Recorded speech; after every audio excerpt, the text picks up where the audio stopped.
வணக்கம் ஃப்ரெண்ட்ஸ், வாங்க கோயிலுக்கு போகலாம். இங்கே பாருங்கள், இது காஞ்சி காமாட்சியோட கோயில் ஃப்ரெண்ட்ஸ். இது இங்கே நான் வந்து இப்போ 4வது கோயிலுக்கு வந்துட்டேன். இன்றைக்கி கல்யாண நாளுக்காக நான் தனியாக தான் வந்தேன் ஃப்ரெண்ட்ஸ். இங்கே பாருங்கள், இது வந்து கொடிமரம். எல்லோரும் இதை தொட்டு கும்பிட்டுக்கோங்க. இது கொடிமரத்தை பார்த்தாலே உங்களுக்கு நல்ல ஒரு இது கிடைக்கும்.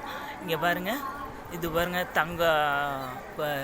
அந்த உள்ளே தெரியுது பாருங்கள், காமாட்சியோட தங்கம்லாம் பூசினது அந்த கோபுரம். எல்லாத்தையும் கும்பிட்டுக்கோங்க.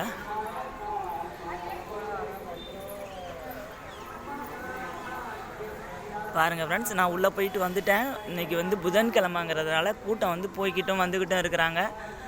அதனால் இங்கே காஞ்சிபுரம் வந்தீங்கன்னா கண்டிப்பாக காமாட்சி அம்மனை வந்து நீங்கள் பாருங்கள், ரொம்ப நல்லது ஃப்ரெண்ட்ஸ். இங்கே பாருங்கள், நான் வந்து குங்குமம் காமிக்கிறேன் பாருங்கள் ஃப்ரெண்ட்ஸ். காமாட்சியோட குங்குமம் இது, பார்த்துக்கோங்க. வணக்கம் ஃப்ரெண்ட்ஸ், தேங்க்யூ. நம்ம அடுத்தது பார்ப்போம்.